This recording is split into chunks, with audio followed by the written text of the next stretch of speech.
అని అంటాం. అమెరికా లాంటి చోట్ల, విదేశాలు లాంటి చోట్ల ఏం చేస్తారంటే ఇలాంటి చోట్ల ఇలాంటి ఇళ్లలో వచ్చి ఉండేలాగా వాళ్ళకి కావాల్సిందల్లా శుభ్రంగా ఉండాలి. విదేశీయులు వస్తారు, చాలామంది అడవులుగా అర్థం మనకి అడవుల్లో విహరించడానికి చాలామంది వస్తారు. మనకి తద్వారా ఉపాధి అవకాశాలు వస్తాయి, చేతిలో 4 డబ్బులు వస్తాయి. మీరు కూర్చోబెట్టి ఈ మనకి పర్యావరణం కోసం పరిశోధించే శాస్త్రవేత్తలు చాలామంది ఉన్నారు. వాళ్ళందరికీ వచ్చి ఉండాలి అంటే మీరుండే ఇళ్లలోనే. తర్వాత మనకి ప్రకృతికి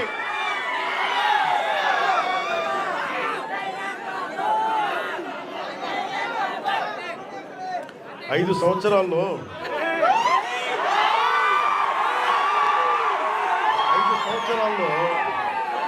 గత ప్రభుత్వం చేసిన తప్పుల్ని ఎండగట్టి గుర్తుపోయింది.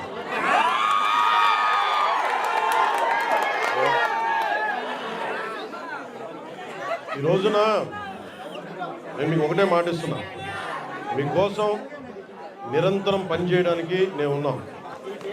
ఈ రోజున మన బడ్జెట్ 19 పంచాయతీలకు సంబంధించి ఇలాంటి రోడ్లే దాదాపు 40 కోట్ల రూపాయలతోటి మనం శాంక్షన్ చేసాం.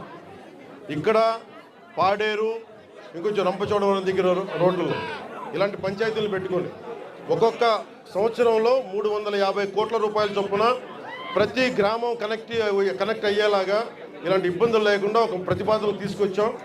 నాకు కావాల్సిందల్లా మీ దగ్గర నుంచి సహకారం కావాలి. మీరు సహకారం ఇస్తారని నేను మనస్ఫూర్తిగా కోరుకుంటా ఉన్నాను.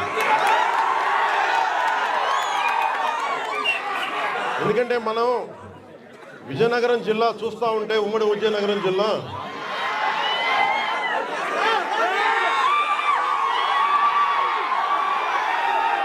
అడవుల్లో కాదు, ఇంత సుందరమైన ప్రాంతంలో పుట్టిన మీరు అదృష్టవంతులే. నిజంగా నా జీవితంలో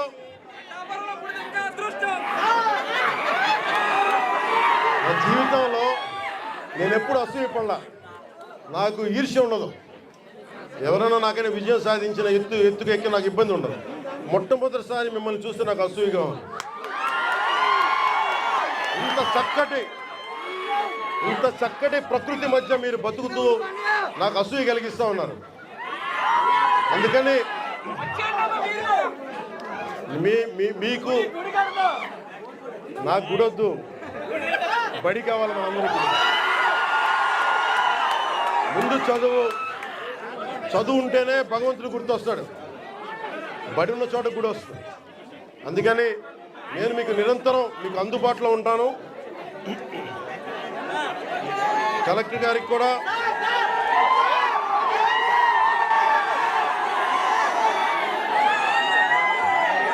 మీరు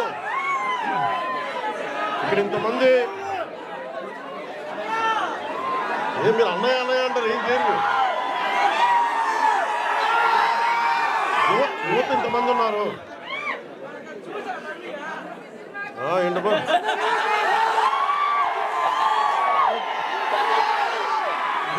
యువత ఇంతమంది ఉన్నారు. నేను కోరుకునేదల్లా మీకోసం పనిచేసేవాడు ఒకడు కావాలి. కూటమి ప్రభుత్వం మీకోసం పనిచేస్తుంది. చంద్రబాబు నాయుడు గారికి ఒకటే చెప్పాను, సార్ మనం నిలబడాలి అంటే నేను ఒకటే చెప్పాను. ఇంటెలిజెన్స్ కానీ పోలీస్ శాఖ కూడా చెప్పారు, ఈ వర్షంలో ఎందుకు సార్ మీరు ఎందుకు ఆగిపోండి అంటే నేను ఒకటే చెప్పాను, మా వాళ్ళు వర్షంలో తడుస్తున్నారు, మా వాళ్ళకి రోడ్ లేక బాధపడుతూ ఉన్నారు. నేను తడుస్తా, జ్వరం వచ్చినా ఎలాంటి అవాంతరాలు వచ్చినా మా వాళ్ళ పడ్డ కష్టం కంటే కూడా నేను పడే కష్టం పెద్దది కాదు. అందుకని నేను ఎందుకు ఈ మాట చెప్తున్నానంటే మీకోసం పనిచేసే వ్యక్తుల సమూహాన్ని మీరు ఎన్నుకున్నారు. మీకోసం పనిచేసే వ్యక్తుల సమూహాన్ని మీరు ఎన్నుకున్నారు. మేమందరం ఇక్కడ ఉన్నాం. మంత్రి గారిని చూస్తూ ఉన్నారు, ఎమ్మెల్యే గారిని చూస్తూ ఉన్నారు, ఇక్కడున్న నాయకులందరినీ చూస్తూ ఉన్నారు. మేమందరం కూడా ఎందుకు ఉన్నాం ఇక్కడ అంటే మీకు 5 సంవత్సరాల కాలంలో ఏదో మాట చెప్పి వచ్చి వెళ్ళిపోవడానికి మేము లేము.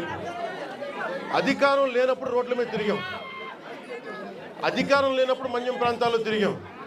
నాకు బుగ్గలు నిమ్మటం తెలియదు. నాకు తలనిమ్మటం తెలియదు నాకు.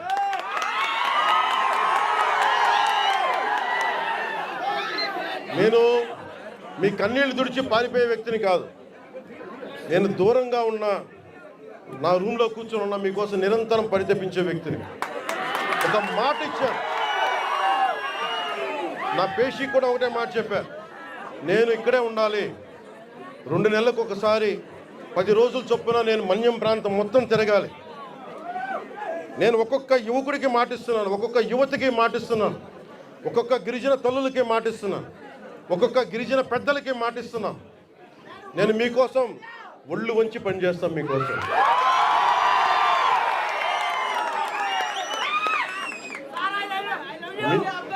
I love you too.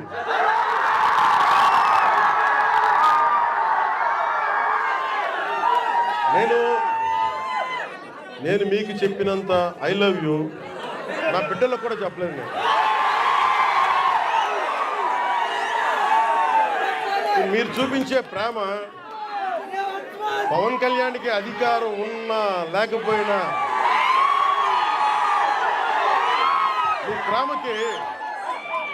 మీ ప్రేమకి నేను రుణగ్రస్తుడిని. ఏం చేస్తే రుణం తీర్చుకుంటాం. అందుకనే నేను భగవంతుని ఒకటే అడిగా, ఇలా గుడి ఏంటి మనం ఆగింది గుడి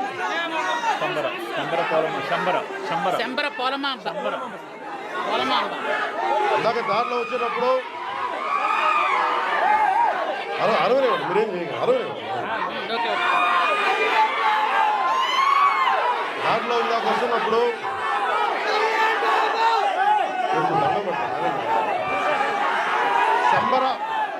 శంబర పోలమామగా తల్లిని అడిగా.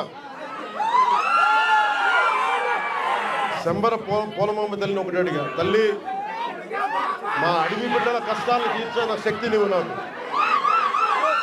మా రాష్ట్రంలో డబ్బులు రావాలి,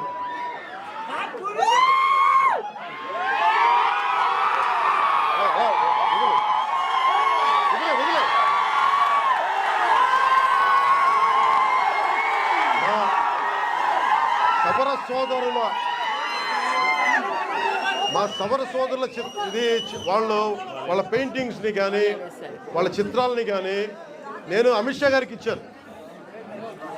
హోంశాఖ మనకి అమిత్ షా గారికి ఒకటే చెప్పారు, చాలా గర్వంగా చెప్పా, ఇది సార్ మా సవరుల ఆర్ట్, ఇది మా సవర సోదరుల ఆర్ట్, ఇది మా గిరిజన బిడ్డల ఆర్ట్, ఇది.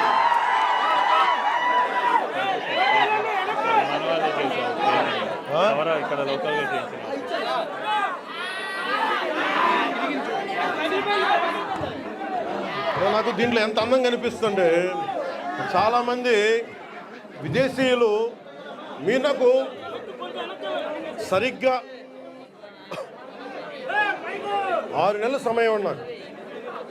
6 నెలల సమయంలో ఇక్కడున్న మీకున్న లోపల శక్తి సమర్థత కానీ, మన సౌర సోదరుల ఆర్ట్ కానీ, టూరిజం కానీ అన్నిటినీ కూడా మీకు ఒక ప్రణాళిక చేసి 27 లోపు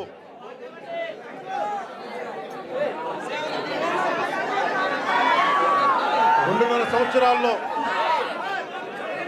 సంవత్సరాల్లో నేను ఇక్కడ అభివృద్ధి చేసి చూపిస్తాను. ఇక్కడ ముఖ్యమంత్రి గారి ఆధ్వర్యంలో, ప్రధానమంత్రి గారి నిర్దేశకత్వంలో నేను కానీ మా మంత్రివర్గ సహచరులు కానీ మీకోసం ఒక కూలీలా పనిచేస్తాం, మీకోసం తిరుగుతాం.